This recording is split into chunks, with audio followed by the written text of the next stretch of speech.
Hello, everyone. I am Sean, and welcome once again to my Horror Corner. As always, thank you so much for watching today. I do appreciate you tuning in. Um, I know there's all kinds of stuff out there you could be watching, so again, thank you for watching my video today. And a special thank you to those of you who have become subscribers. You guys' support means so much to me. I couldn't possibly really tell you how much. So thank you for subscribing. Thank you for watching. Let's get into today's movie. This is going to be an interesting one to talk about. This was a first time watch for me. I had only seen parts of this movie over time, and we'll kind of get into why here in a few minutes. But today we are going to be talking about Maniac from 1980. Um, kind of getting back into that slasher, subgenre that I enjoy so much. But it's a movie that, for the longest time, I guess I just had a different impression of the movie than what it really is. I mean, the cover looks pretty gross, right? Um, and as I've talked about before, it took me a while to really get into horror. As a kid, I wasn't so much into it, mainly because I didn't like the blood and the gore and that kind of thing. I wasn't a fan of that. So I could watch movies that didn't have that, but those things I stayed away from. And then as I became a teenager, things started changing a little bit.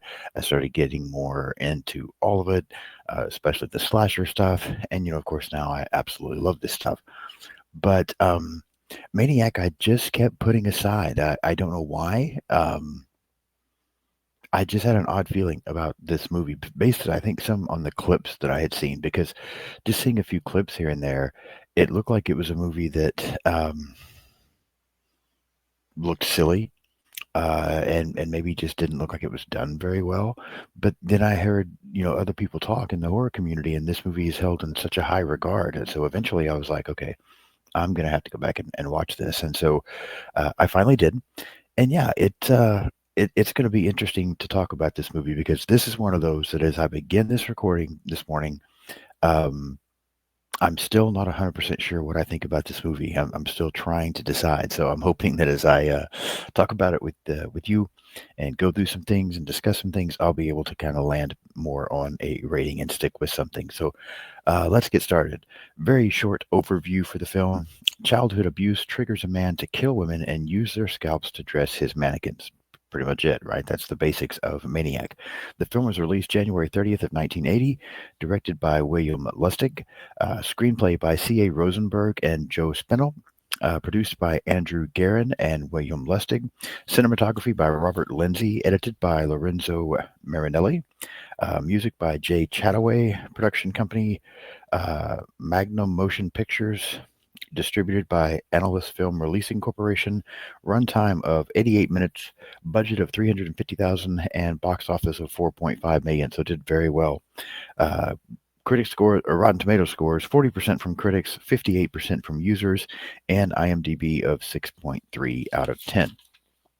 Getting into the cast, and probably butchering some of these names. So I'm just going to mention a few here from this cast. Joe Spinell, I guess is how you say it. I've heard other people say it. I forgot how they say that last name. As Frank Zito, Caroline Monroe as Anna D'Antoni, Gail Lawrence as Rita, Rita Montone as the hooker, Kelly Piper as the nurse, and Tom Savini has a special appearance in this film. He did the special effects for the movie, but he is also a guy that's coming out of a disco that the maniac Frank gets a hold of there at one point. Few things, just a couple of things here as far as behind the scenes stuff to note, and then we'll start walking through this plot. But the director for this film had previously directed porno films and used the profits from one of his films to make Maniac. Um, you can kind of see that maybe as we go through this. The sequence in which Frank murders the boyfriend was loosely inspired by the Son of Sam murders committed by David Berkowitz. I can definitely see that as well. We'll get into that scene shortly. And the film was initially released unrated with the designation of for adults only. A severely edited version was then released with a R rating. That's pretty much all I have as far as anything behind the scenes for this movie. And I will say, now that I look at this, I got the movie on 4K primarily so I could, just trying to take a glance here, just so I could see it. Um, And of course, as a collector, I thought, this is considered such a classic, even though I haven't seen it yet.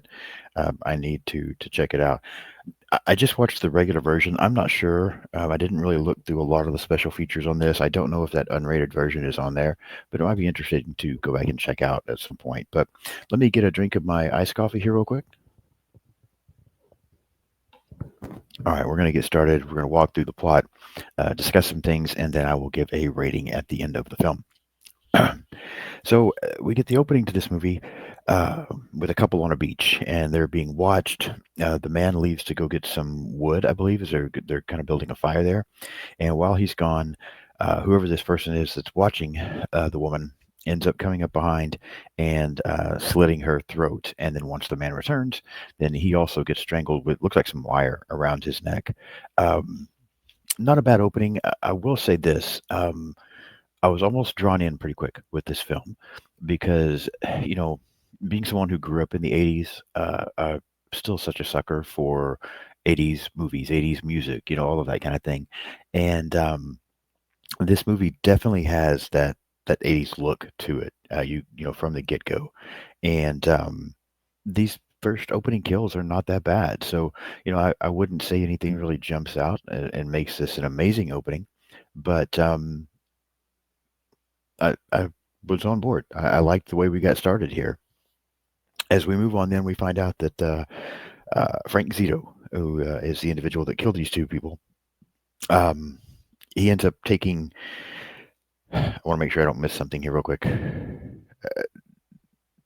Yeah, okay. So we learn that Frank basically he wakes up from this nightmare, and he has gone through. We kind of pick up that he's got a lot of mannequins. He places, he kills women and places their scalps um, on these mannequin heads. We see he's almost got a shrine to his mother, um, and he wakes up from this nightmare that was what was happening on the beach. This was a nightmare that he was having, and we can tell that he's very disturbed. From there, he ends up going out, and he gets invited by a prostitute into a hotel, and initially it almost seems like he's trying to make out with this prostitute, for lack of a better term. And then at one point he just snaps and begins strangling her, kills her, and then we get to see him scalp her. And this scene looks pretty rough. I won't lie. It looks, if you like the violence and you like the gore, this scalping scene looks pretty rough. And Joe, again, however you say it, Spinell or Spinelli, however you pronounce that name, he plays this character pretty well. Again, definitely gets that 80s vibe. The kill looks pretty good. It's the scalping scene I thought was pretty rough. This being a first time watch, I can see this being something that if you've seen it multiple times, maybe not so much. But I think this initial scalping scene looks pretty good. So yeah, and then of course, but after he does this, you can almost see that there's like some remorse in him. He ends up getting sick, but then we do see him taking her scalp back to his place and dressing a mannequin with her clothes and her scalp. And while this is going on, we kind of hear his voice. Now his mouth isn't moving, so I'm guessing it's like an inner dialogue that we're hearing, but where he seems to be talking a lot about his mother and talking about someone being taken away from him. And so again, we get just a look here, continuative that Frank is not well. And I think the movie has some similarities to Psycho, a completely different style, but just in the whole mother obsession. Um, from there, we move on into this next. We kind of get some shots of just like some sky shots of the city and the score playing a little bit, and again, this feels very 80s to me. I do like these sky shots. I like the cinematography here. I think this looks good. And the score, it all just feels very 80s again at this part, which is a plus as far as I'm concerned. But here's where something also begins to happen that bugs me throughout this movie. And there are many scenes in this film where we get to hear Frank breathing. And I kind of understand it because there's we that's kind of a thing in horror movie. That's one of the tropes in horror movies, right? Is the obscene phone caller is always breathing on the phone, that kind of thing. And even though Frank's not the obscene phone caller, he's breathing very heavily while he does these things. But it's almost overdone. in my opinion. I think it's a bit too much, and it's kind of distracting, and in my opinion, a little bit annoying. So while I'm kind of liking the look and the feel, the vibe of the film, this breathing thing is really bothering me. I mean, if you haven't seen this movie, it's a lot, in my opinion. It was really standing out to me anyway, and very distracting. Um, but then the next scene is really probably my favorite scene in the entire movie because it looks so amazing. And basically, what it is he's out looking for his next victim, and this couple's leaving the disco, and it's Tom Savini playing this guy, and he and this girl get into a car and they go out, and they end up getting in the back seat and they start making out. And we see Frank peeking in the windows. He's walking around the car and looking in the windows, and the girl sees him. She freaks out and wants to leave, and so they get out. They get back in the driver's seat, and as the guy starts the car and turns his headlights on, we see Frank in front of the car holding a shotgun. And of course, the guy's kind of shocked for a minute. And then we just get this amazing scene. If you like the gore and that kind of stuff, this is an absolutely amazing scene. I just think it looks so good. Um, where Frank runs at the car, he jumps up on the hood, and then it's kind of a slow motion scene of him pointing the shotgun at Tom Savini's character and then basically shooting him and blowing his head off. And again, it's kind of done in slow motion, but the scene just looks incredible. The special effects for this scene here, where Tom Savini gets his head blown off, are amazing, especially in slow motion. So I really do like the scene. In my opinion, it's the best scene of the entire film. He ends up then killing the girl as well, and again another scalping. We don't see it, but we know what he's doing now at this point. But once he gets back to his place, he sees the news and what's going on, and how there's a serial killer out there, and what's happening. And you can see that it just really bothers him. And again, he starts talking to his mannequins. He's crying a lot. He's really struggling with this, and talking to. It's almost like he's talking. It's a little confusing, honestly, in my opinion. Maybe I was just missing something, but at times, it seems like he's talking to his mom. Um, Other times, he's just talking to these mannequins. Sometimes you wonder if he's not almost pulling a Norman Bates, where he's voicing his mom to himself. Now, maybe I'm reading that the wrong way, but it was a little confusing to me there in some of these conversations that he has with these mannequins.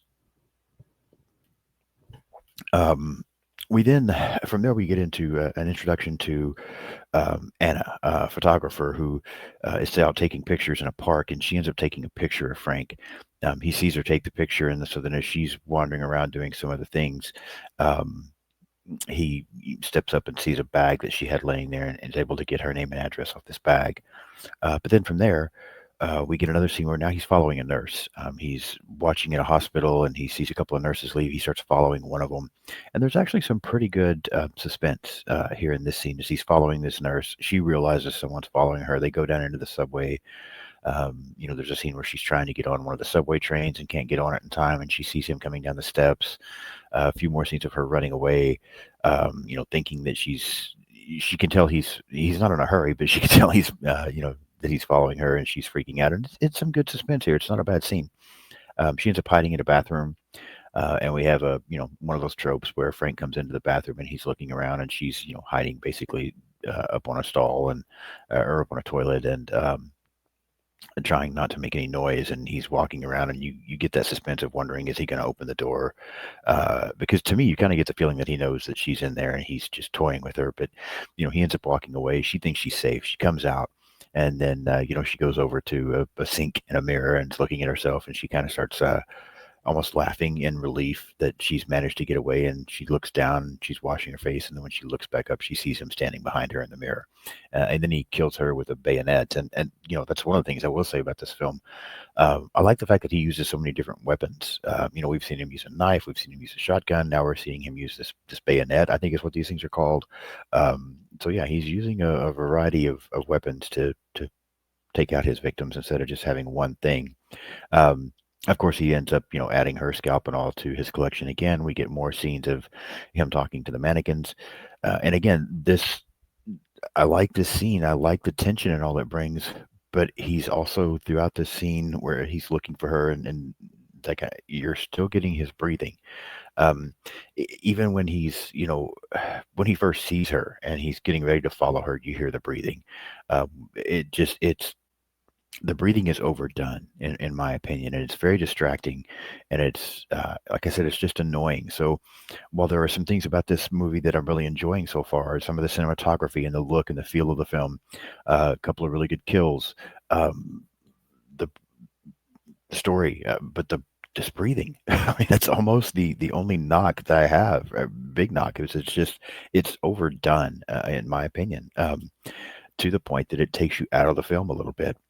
Um, from there, he does end up going back and finding Anna uh, at her job. I think is where he comes into her. She's a photographer, and he comes in and watches her, and they communicated a little bit. And it's funny how normal he seems. He does a very good job of we've seen other scenes of him talking to these mannequins and things, and just the way he's acting and crying and freaking out, and it's obvious he's not okay, but he fakes it very well when he's communicating with Anna. Um, they end up going out on a date. Later, she invites him to the studio again, and so um, he's introduced to Rita, and he almost seems a little fascinated with Rita, but then he gets angry as he kind of seeing. I can't really tell how this is supposed to look. I think there's a scene where Anna and Rita. It almost looks like they kiss, and they're holding hands, but it's not like a real passionate thing. So you can't really. Initially, I thought maybe they were trying to say they were like a couple, and that was angering Frank. Uh, Maybe they were just close friends, and maybe there was nothing more to it. But again, whatever's happening there, it does bother Frank, and he ends up. Rita is one of the models.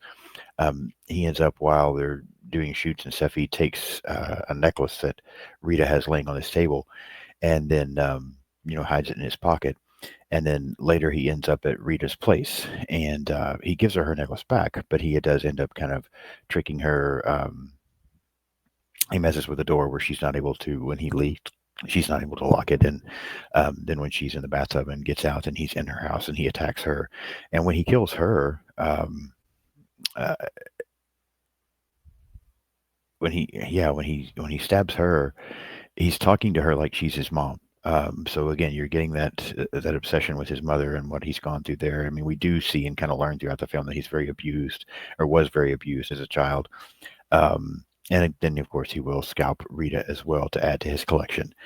And then from there, we kind of get to wrap this up. We get to the closing of the film where he's on another date with Anna, but he asks if they can go by the cemetery so he can pay tribute to his mom. And she says yes, but then once they get out there, he really begins to freak out at the cemetery and attacks her. She's able to get away. She hits him at one point with a shovel during this chase scene. And again, here in this chase scene and at the cemetery, the breathing is just so much. It's not a bad scene again. He hallucinates, I think, and sees his mom out there at one point. Like I said, she hits him with a shovel and is able to get away, but he's freaking out. And then there's a scene where he's after he's lost Anna, he can't get her. He just falls onto his knees on a grave and starts screaming "mother," and um, he starts hallucinating again, thinking that his mom is getting him. He ends up going back to his home, and as he's freaking out there, and he continues to hallucinate, and he sees these mannequins start to come to life. And all up to this point, I feel like the film has looked really well, but the special effects here are very bad, in my opinion. In this finale, where these mannequins come to life and seem to basically mutilate him, rip his head off, that kind of thing.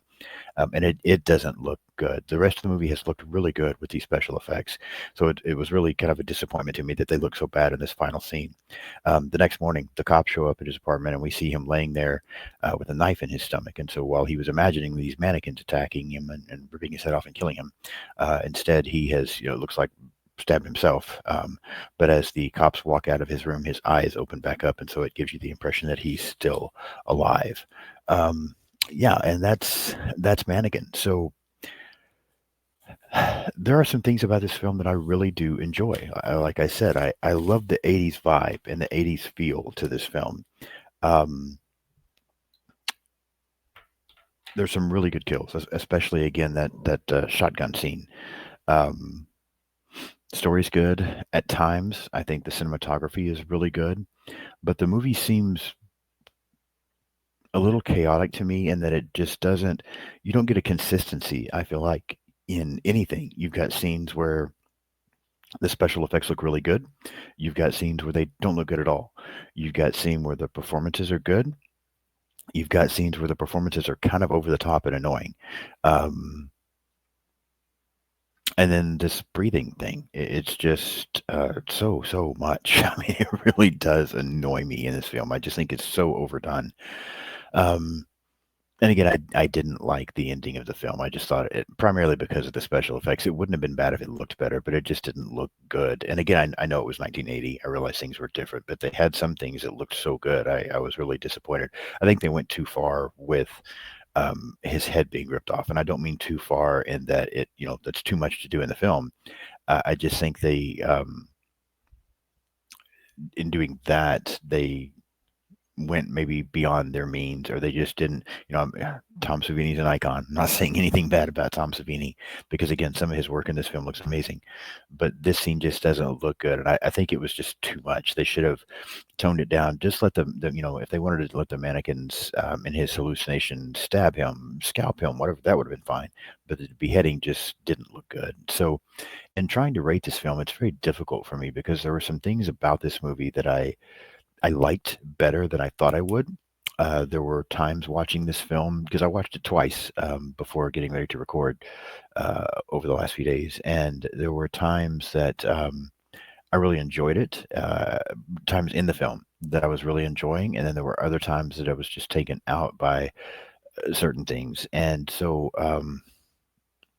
while I don't think this is a bad film, I don't think it's a great film either. It's very much middle of the road for me. Um, there are some things, probably things that I like about it more than things that I dislike. It's just that the things that I dislike are so strong. And again, it's primarily the breathing that just is so it's so overdone is really the only way I know to put it. And then being disappointed with the way the ending looked. But again, still not a bad film. It's a good movie. Not great, but good. And so for Mannequin, I'm going to go with a 7 out of 10. I almost even said a 6.5. In fact, you know what? Let me take that back. I'm going to say 6.5. Um, I'm glad I have it in my collection. I'll probably rewatch it from time to time. It's not a bad movie. I just don't think it's a very good movie either. It's just very much middle of the road. A little better than average, but not great in my opinion. So I know there'll be a lot of people out there that disagree with me because I know there's a lot of people that absolutely love this film, and that's great. But that's my take on this one. So I want to know what you think. Are you a huge fan of Mannequin? Is this one of your favorites? Um, Let me know in the comments what you think about Mannequin, what you liked about it, what you didn't like about it. Yeah, and if you haven't hit that subscribe button yet, please do so. Subscribe to the channel, help me to continue to grow this thing. Um, yeah, that's pretty much all I've got. Follow me on social media. I'm pretty much on everything out there: Blue Sky, Instagram, Threads, X, TikTok. Just search Sean's Horror Corner, and you should be able to find me. Um, yeah, so thank you so much again for watching. I post videos every Monday and every Thursday. I'll let you know real quick. Next week, I have episodes coming out on a couple of classics: Dracula from 1931 and Jaws from 1975. So we're going to talk some classic movies next week. So yeah, be sure and tune in with me for those. Got some more fun stuff and some more guests coming up later this month.